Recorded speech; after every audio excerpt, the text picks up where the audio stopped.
Selamat pagi Bapak Ibu dan Saudara yang dikasihi Tuhan Yesus. Shalom. Puji Tuhan kalau pagi hari ini bertemu kembali dengan Embun Surgawi. Mari kita akan merenungkan firman Tuhan bersama-sama yang terambil dari kitab 1 Timotius pasal yang pertama ayat 19 dan 20. Dan saya akan membacakan di dalam kitab terjemahan sederhana Indonesia. Demikianlah bunyi firman Tuhan. Tetaplah percaya penuh kepada ajaran benar dan jagalah supaya hati nuranimu tetap bersih. Karena ada orang-orang yang sudah menolak untuk hidup sesuai dengan tuntunan hati nurani mereka, sehingga mereka tidak lagi mampu percaya kepada ajaran yang benar. Bapak, Ibu, dan Saudara yang dikasihi Tuhan Yesus, ada sebuah cerita di desa kecil. Hiduplah seorang pemuda yang bernama Daniel. Ya, pemuda ini bercita-cita menjadi seorang pelaut, ya, sehingga setiap hari dia melihat kapal-kapal berlayar di laut. Ya, hari ini memang dia melihat kapal-kapal itu. Besok dia melihat, besoknya lagi melihat, dan dia selalu melihat, membayangkan dia menjadi seorang pelaut sampai pada suatu hari dia itu mendapat kesempatan untuk menjadi seorang pelaut. Ya, ada pelaut berpengalaman yang mendekati Daniel, kemudian memberikan sebuah kompas. Ya, dia berkata kepada Daniel, ini akan membantumu menemukan arah di tengah badai.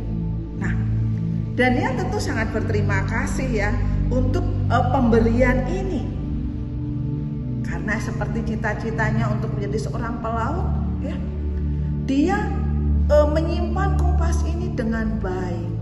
Tetapi nggak tahu kenapa ya, suatu kali di dalam pelayarannya tanpa ia sadari ia kehilangan kompasnya dan ia tersesat.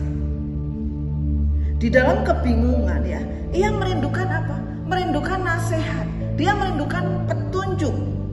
Ya, dia ingin apa? Dibawa kembali ke jalurnya yang benar. Nah, Bapak, Ibu, dan Saudara yang dikasihi Tuhan Yesus, di dalam surat 1 Timotius ini, ya, ditulis oleh Rasul Paulus kepada Timotius, ya, seorang pemuda yang menjadi murid Rasul Paulus pada waktu itu. Ya, Timotius saat itu berada di Efesus dan Paulus ini ada di penjara di kota Roma. Ya, pada waktu itu Timotius apa? Dikelilingi oleh ajaran-ajaran sesat dan juga konflik internal pada waktu itu, ya. Sehingga ketika Paulus menulis surat ini untuk memberikan apa? Penguatan, memberikan petunjuk kepada Timotius tentang bagaimana menjalankan pelayanan yang setia, yang benar di tengah tantangan-tantangan yang dialami oleh Timotius pada waktu itu. Ya, di sini Paulus mengingatkan Timotius untuk apa? Tetap berpegang kepada janji dan panggilan yang telah diberikan kepada Timotius. Ya, dia mengingatkan Timotius supaya apa? Terus berjuang, terus teguh di dalam imannya, terus menjaga hati nuraninya itu tetap murni. Bapak, Ibu, dan Saudara yang kasih Tuhan, ya. Paulus menegaskan, ya, pentingnya menjaga iman dan hati yang bersih apa? Agar tidak tersesat, agar tidak keluar dari jalur. Ya, seperti Daniel yang kehilangan kompasnya waktu dia melaut. Nah, panggilan yang jelas, ya, setiap orang yang percaya memiliki panggilan yang di dalam Tuhan dan perlu diingatkan, perlu dikerjakan dengan setia, ya, seperti Daniel tadi. Bapak, Ibu, dan Saudara yang dikasihi Tuhan, berjuang di dalam iman, ya, karena apa? Sebagai pengikut Kristus, ya, tidak selalu mudah ya dalam kehidupan kita. Kita tetap harus apa? Tetap berjuang teguh, ya, pada iman kita, ya, meskipun apa? Ada tantangan. meskipun ada apa? Kesulitan. Nah, tetapi Paulus katakan, kita tetap harus menjaga hati yang murni, menjaga hati kita dari hal-hal yang bisa apa? Merusak iman kita. Bapak, Ibu, dan saudara yang dikasihi Tuhan.